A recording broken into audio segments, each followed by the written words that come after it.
For visual literacy final project, I'm going to be discussing how I am changing up my grammar unit into a self-directed learning unit of study.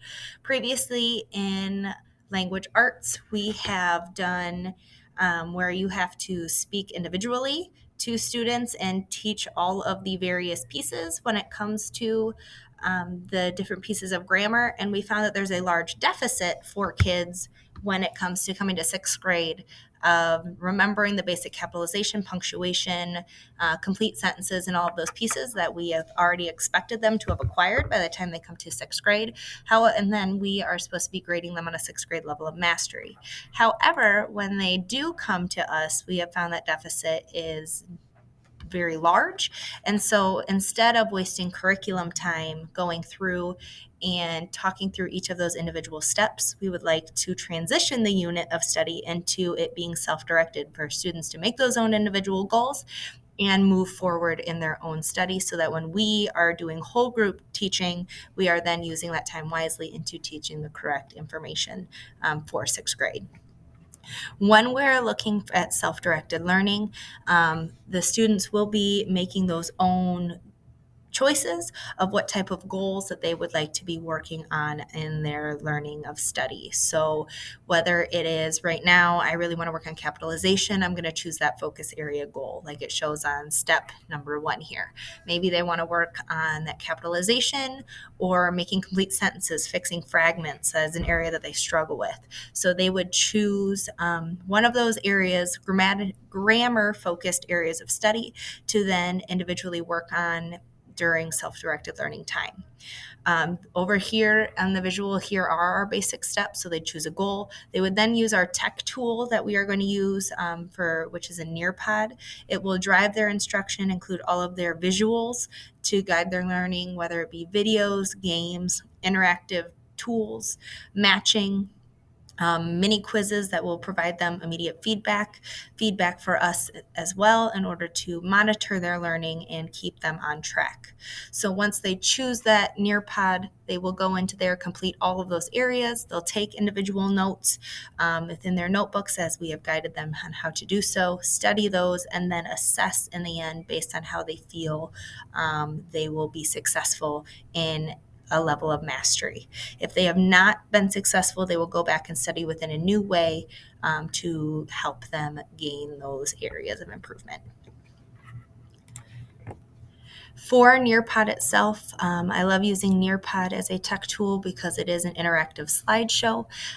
There are a teacher-paced version. However, based on self-directed learning, we want it to be student-paced. This gives students of all varying levels that opportunity to move as slow or as quickly as needed through the content in order to show whatever level of mastery they may have on that specific area. Students who maybe very much understand capitalization want to get that quick refresh for what we expect for sixth grade, so they'll fly through, while somebody who has more struggles in that area may take more time to get through those. As previously stated, Nearpod itself, you can embed within the slideshow videos that have questions intermixed. We'll discuss a little bit about that later. Matching games that would do more with vocabulary. I've given them a word and that definition. They're going to then, after they've taken those notes, can then apply that in a game to see what kind of comprehension they have on the information that they've written down and been working on. Fill in the blank activities. A draw it tool is not just to draw what they know. However, with grammar, they may be given sentences to go ahead and try and fix and circle, as well as edit within the document itself. It takes that paper pencil and puts it then on the computer, as well as interactive games, quizzes, and such within there. A huge, important, wonderful thing for Nearpod is that simultaneous data collection. So as students are working on it, I, on my teacher end, can look in the computer and see what exactly are they doing, how are they working, what kind of information are they placing in their work, so that I can, if I'm finding an oomph in their learning, a misconception, I can quickly go over to them and help improve that misconception for them, so that they are where they need to go in their learning. So for the videos, it is a way for me to take my teacher end and let go for students to learn on their own. It takes me teaching and gives it in that video form. It may be a teacher-led video I've created, gets embedded into the program, or a YouTube video that I can incorporate into Nearpod. They have that can be embedded from YouTube directly into the program. One thing that is fantastic is being able to add those embedded comprehension questions midpoint throughout the video. This makes it so just like as if I was teaching in class, I would pause, ask students what it is, how things would work, what are a common misconception, or check in with kids on something throughout teaching. This will do that within the video itself. What is nice is just like before with receiving data, I can go in and check on kids, see what kind of answers they are providing with their understanding. There is an option for both multiple choice questions and written response. The video will not allow them to continue forward unless they have answered the question. The students do have the opportunity to go backwards within the video if they are unsure of what the answer is, to check and see so they have their best understanding on that content. It is a wonderful way to give students a quick review of the content, as well as if students have finished the Nearpod or like, man, I really want to go back as a quick review. I can't remember this or that, or I am having still some confusion. Hey, go back to this video, go through and check in here and see what more information you can receive to help with your learning. An area to help kids better understand the content and be able to interact with it is the various games and interactive tools. So looking up here in the right hand corner, this is an example of the Draw It tool. So here for grammar with capitalization, students are going to go in. They have various tools at the bottom for a toolbar, a pencil, a highlighter. They can use a text box. They also have an eraser to help them remove things if confused or if they want to correct something. So here students would be able to go in and circle or underline wherever any proper nouns need to be capitalized within a sentence, looking at or any sort of capitalization error in a sentence. This, as students are working on it, I can go into this slide on my end and check and see where students are at, how they are doing that before they even have to hit the submit or done button. It lets me have that opportunity to check in with kids and see when we're looking at here, hey, this is how you're doing really well, or let's go back, there might be more to it. The fill in the blank activity, which is here at the bottom, this a lot of times can be used after a video has been done, so I can write some key phrases or terms in there to see if kids have gotten the main content from the video that is needed to show if they are understanding of that focus area in particular.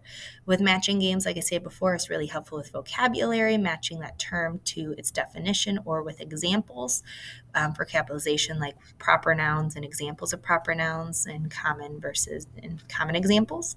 And then the Climb the Mountain interactive quiz, there are regular quiz opportunities that give students that immediate feedback. They also have the Climb the Mountain interactive activity, which is very similar to like a Kahoot. It lets students at that student pace level compete against any other student who has completed that same focus area. However, they'll be able to see how kids have done previously. It's not in the same time frame. One wonderful thing is that you can have an anonymous setting so that students can just see where they ranked against other individuals. They won't necessarily see other students' names. So if they do struggle and are not as successful, no other student will be able to see where they compare as far as by actual names. They would just see that another student has scored at this rank or whatever within their quizzing. Going back to data collection, here's an example of when I've talked about with the Draw It tool, you'd get data collection. All of this is in the now form, and then it also saves once students have moved on. So just like I was just showing with the anonymous, here it shows how it just says asterisks versus of that submitted. On my teacher end, I obviously can also hit the button to show student names, so I am very well aware of what student has done what work.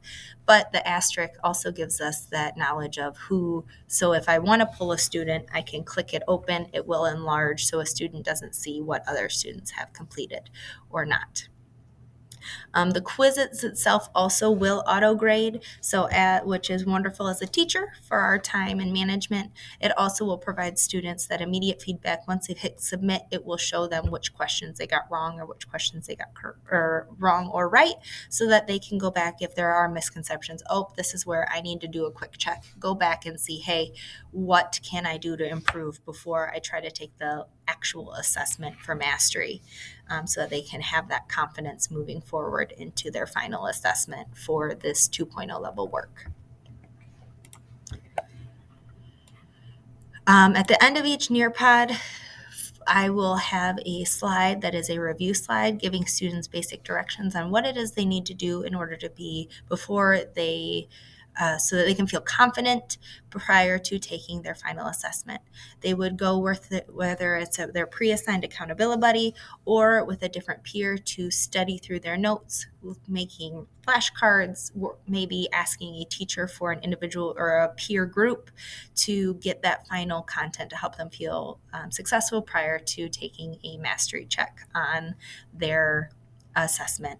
When they feel confident, they can sign up for an assessment where myself will pull students to do a quick verbal assessment. If I feel that they in fact are competent on that particular area, then I will allow them to take the mastery assessment.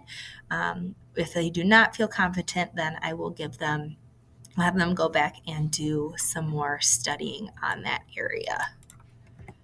Finally, the assessment itself is made in a Google form. This is so that it will grade students automatically and give them that immediate feedback on how they did. Most of the assessments are 8 out of 10, so that students can easily know that they need to get an 80% or higher, an 8 out of 10 or higher, in order to be successful. If they do not have an 80% or higher, students know that they need to go back, do more studying in another way in order to prove mastery. At our school, we grade students at a 1, 2, 3, or 4 proficiency-based grading. These assessments in SDL are at that level 2. It's students going in and learning those basic pieces for conventions and grammar so that we can grade them at a level 3 on their when they're doing their application of writing in 6th grade level material. As you can look up at this example, this is assessment 1. There has been multiple assessments created at 2 to 3 in order for students who need to go back and reassess so that they cannot memorize answers or just try and figure out just how to fix those immediate pieces, but how to apply in new questions and new assessments for data. But overall, this is the main. Hopefully, this will improve the unit versus being an I do, you do with language arts. Hey, I am going to show you an example. This is how you capitalize things. Now you go back and capitalize it back and forth, wasting that curriculum time. This gives students that opportunity to create their own goals, choose their own learning of what they would like to be successful in, and then students themselves, when they have gained that level of mastery, feel like they have made their own mark on their learning and of choosing what they would like to do, how they'd like to do it, and they know that they have made an impact on their own learning in their career as a 6th grader.